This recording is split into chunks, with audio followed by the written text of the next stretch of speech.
this is what I don't get. I don't get why the Kremlin would just restate its maximum demands this quickly. Why don't you just give it a bit of time? But we can talk about that if you wish in a minute. We also have Zelensky coming in and saying, oh, I would be glad to go to Budapest myself, where I could, sit down with Trump and Putin, because he knows that Putin won't meet him. Putin won't sit down with him. Well, remember, Trump said all along through the spring and summer that he wanted a three-way meeting. He doesn't just want a two-way, he wants a three-way meeting. Well, what happens if Putin balks at that? I'm not sure, first of all, when the Budapest meeting will take place. If you go back and look, the initial reports that came out was that Putin was going to meet Trump this week. Now, I'm not sure if that came out from the Russian side or from the American side. Then it was the Kremlin came back and said, well, in the next couple of weeks. But they also said, we hope to have this within the next couple of weeks. If you've given Trump one face-to-face, you didn't want to, you held that out in the last moment. You gave him that. Now you're going to may give him the second face-to-face, but you can't just give him another face-to-face and that's going to appease him. You have to give him some meaningful step that you're making. And let me replay what happened in Alaska, because I think it is significant, and it's significant who leaked it. Was it American officials or European officials or the Ukrainians who leaked it? Putin goes in there on August 15th, gets the red carpet treatment from the American military. Trump is buddy-buddy with him all the way down that red carpet to that elevated platform. And they're just, oh, yeah, look, Vlad. Yeah, Vlad's here. Yay, Vlad, yay. They have that meeting and they come out afterwards and Trump just looks beaten. He looks beaten and he's not happy and so on. And Vlad speaks first, which is rare. He spits and then Trump just babbles for a bit. What has come out now is that Putin came out there and the expectation was that he was going to offer a compromise. Might be a trade-off for a Russian withdrawal from all of Zaporizhzhia and Kherson in the south in exchange for getting more of the Donbass, something like that. Putin didn't offer anything. And then he went into a long history lesson about Rurik and somebody the wise and some other medieval people, and this was all to prove that Ukraine had always been part of Russia, and Putin is known to do this, and to go on and on. Trump don't do history lessons. Trump don't do anything over about 60 seconds if someone's speaking to him. And so he gets ticked off with it. And we know that the space opened up for Zelensky and the Europeans 3 days later to go into Washington, play it really well with Trump. And they get America saying, we're going to talk about security guarantees for Ukraine, right? All right. The order of the meetings kind of flips here, right? You think, oh, Zelensky goes first and now Putin comes in and so on. But because the Russians can't give anything, I think we're still back to where Zelensky and the Europeans, while we wait for Budapest to come on, exploit the space that comes around over the next few days. If the Russians launch a major attack that kills civilians, that will not go well for Putin. If Ukraine launches a high-profile strike that catches Trump's eye, and they have hit another major gas plant in Russia overnight, that may spin him a bit. If Melania gets in his ear, as she did this summer, and said, I'm worried about this, I'm worried about those Ukrainian children, that may spin. There's all kinds of variables here, which means the Russians got a short-term victory. They got a short-term victory. They especially got a victory that pushes the Tomahawks back. But it just, it doesn't solve this for them. I'll repeat this. With Donald Trump, you can't just win on Friday with him. You have to win on Friday, and then the next Monday, and then Tuesday, then Wednesday. You've got to win day in, day out.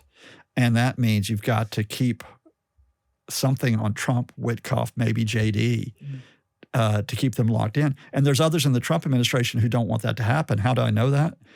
Who do you think went to the Washington Post and the Financial Times and went and told tales this week? Well, indeed, and that's another issue almost separate from the battlefield itself, isn't it? That this last meeting seemed to have been derailed by Putin almost going off on this historical diatribe. We often talk about Trump not doing his reading, or maybe not really being a very good diplomatic president.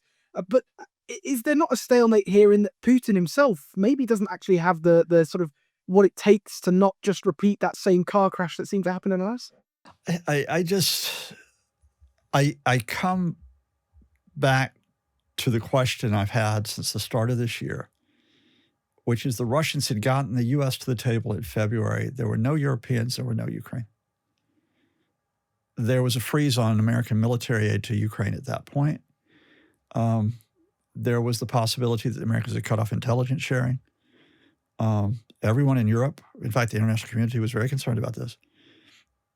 And Russia didn't play those talks with the U.S. in February. They didn't. What came out of those talks that were substantial? Nothing. I mean, it was a bit of general discussions because the Russians simply were doing the dangle, which is, we could have a great economic relationship, we could have a great political relationship, but they gave them nothing substantial in terms of how Ukraine was going to be resolved. Well, this is back in February. And then after Zelensky gets ambushed by Vance and Trump at the end of February, the Russians don't capitalize then. It's actually the Europeans and Zelensky that rally to open up the space, to work on the administration, whether it be through the rare earth mineral deal, whether it be through the idea that Europe will eventually purchase these American weapons and take all that. And the same thing happened this summer it was in July, I think, wasn't it? Because there was a big, I think it may have, July the 3rd, there was some big occasion. I can't remember, it was a Putin-Trump call. And then the day after that, on July the 4th, was one of the largest Russian attacks on this war. And that's the one where Melania went to her house and said they hit a nursing home. They hit a nursing home. How do we reconcile that? If Putin's such a great tactician, why is he frittering away his, all pun intended, Trump card?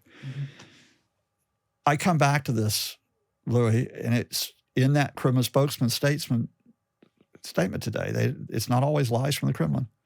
We still want this. We still maintain our goals. Vladimir Putin went into this wanting the conquest of Ukraine.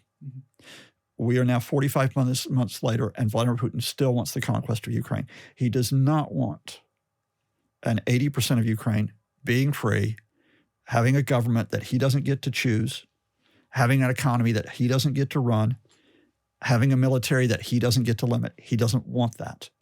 He has to have that kind of control. And he cannot get that control just by freezing the front lines. And Zelensky knows that. And that is why Zelensky will accept that deal if it comes down to that.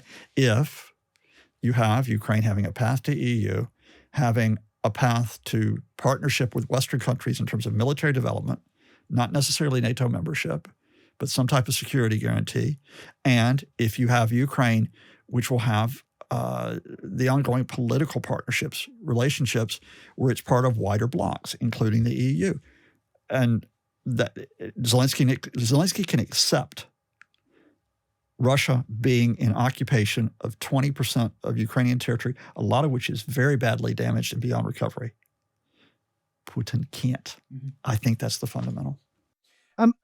On top of this, as you mentioned there, yes, the Russians seem to have been able to kick the can down the road on Tomahawk, but there's nothing so far that suggests the US is going to stop supporting Ukrainian strikes on Russian oil and energy infrastructure, is it? I mean, can Putin somehow wrangle that out of Trump if he gets this meeting in Budapest? It doesn't seem likely. No, because who do you have to, the intelligence sharing arrangements, right? I got no evidence that Trump goes in there and issues an order to repeal them. Got no indication that Pete Hegseth is going in as defense secretary to go in and repeal them. Pete Hegseth is more concerned with using the American military within the U.S. to go after people dressed as frogs and as Pikachu. The intelligence community, which I think largely supports Ukraine, despite its director of national intelligence, Tulsi Gabbard, having a suspect relationship with Russia, they've gotten those relationships restored. And so I don't think those flip. But here's a story, Louis, that almost everybody, I think, has missed. Zelensky's meeting with Trump, it wasn't the only Ukrainian meetings. They were meeting with officials in Treasury. They were meeting with officials in other American economic agencies. They were meeting with intel agencies, defense agencies. And Zelensky had other meetings as well, including with American defense contractors. Now, why do you talk to Raytheon? What does Raytheon make? Raytheon makes things like missiles. They make arms. They make electronics that will be important, for example, for, the drone industry, right? And what has Zelensky come out and said today? Zelensky has said that he is looking for 25 Patriot air defense systems within the next several years, either from the U.S. or from European partners, to bolster Ukraine's air defenses. The Tomahawks, sure, Ukraine would have loved to have gotten the Tomahawks. They'll have to settle with causing serious damage with drones and with their own missiles for now. But they also wanted other things off of this trip. They wanted the bolstered air defenses. They want equipment for the battlefield. They want cooperation on drones. And remember the other thing that Zelensky said after that meeting, no matter that Trump had a temper tantrum, Zelensky is signaling to people besides Trump, in return for the Tomahawks, we'll give you drones. Ukraine has an advantage, a lived experience advantage in drone technology now. They're willing to work with the U.S. on that. There'll be certain American arms manufacturers that'll be quite happy with that deal. You've been watching or listening to Frontline for Times Radio with me, Louis Sykes. For more on the war in Ukraine, you can subscribe to our YouTube channel and sign up for a membership, or you can hear all the latest news and analysis on Times Radio or read it at thetimes.com. And remember, we are in both podcast and video form. You can find us on your favourite podcast platform. It's Times Radio's Frontline, or you can watch us on Times Radio's YouTube channel. Thanks very much. Goodbye.